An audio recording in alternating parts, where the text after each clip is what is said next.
Welcome back. Today, we are diving into something that, let's be honest, affects every single one of us: sleep. We're going to follow one guy's absolutely wild 10-day experiment to find the perfect way to get a good night's rest. Welcome to SciSage, the explainer, where we take fascinating, sometimes complex, topics and make them simple. So let me just ask you this and be honest. Do you always feel tired? Like no matter what you do, you just can't shake that feeling of exhaustion? Well, you're not alone. The person behind this whole experiment felt exactly the same way. He was so fed up with being tired all the time that he decided, you know what? Enough is enough. And he launched this personal 10-night sleep challenge, trying a new and sometimes pretty out there method each night. And look, this wasn't just him messing around. This was a full-on experiment. He was tracking actual data. We're talking resting heart rate, how much restorative sleep he was getting, all to figure out what really works. Okay, so let's get into the methods. The first batch of experiments was all about getting the body physically ready for bed before your head even hits the pillow. We're looking at three things: what you wear or don't wear, how you shower, and a little bit of stretching. First on the list, sleeping naked.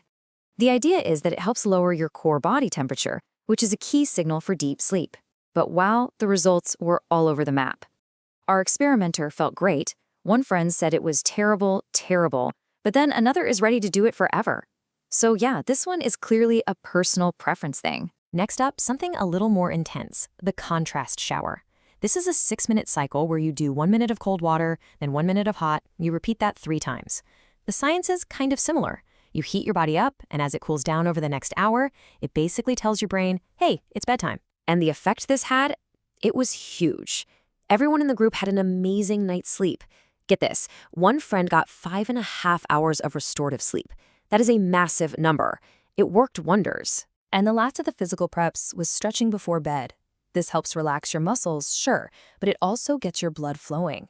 The result was a total game changer for his energy the next day. I mean, this quote says it all, right? Waking up excited instead of tired. Who wouldn't want that? But, you know, getting your body ready is only half the battle. Maybe the harder half is tackling that restless, anxious mind that just won't shut off at night. So he tried the military method. It's a totally free technique developed to get soldiers to sleep in under 2 minutes, even in crazy stressful situations. And what's fascinating is that for him, picturing a calm, peaceful place just didn't work.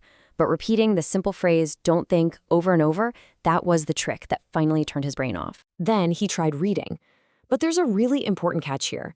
The suggestion is to read fiction. He went with Harry Potter because it lets your mind escape. It calms you down.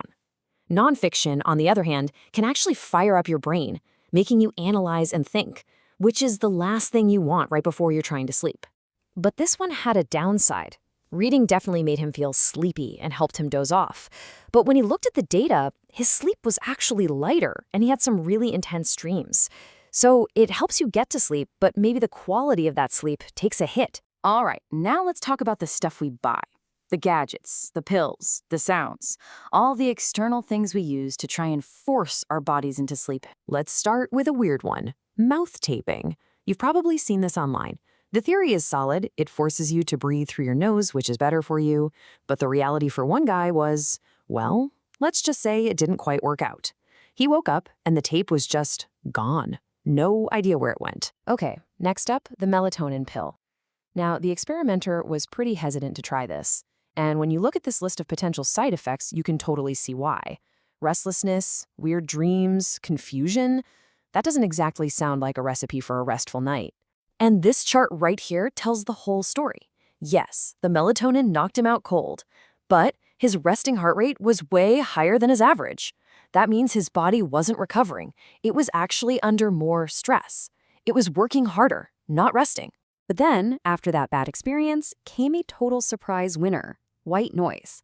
It just helps block out all those little background noises that can wake you up. And it worked so well that it converted the group's biggest skeptic. You know, if that guy is now using it every day, it's gotta be good. So, after 10 nights of all this, taping his mouth, stretching, freezing showers, reading about wizards, what was it? What was the single best method to get the perfect night of sleep? This is the big question, right? The whole reason for the experiment. What's the secret sauce? What should we all be doing tonight to sleep better?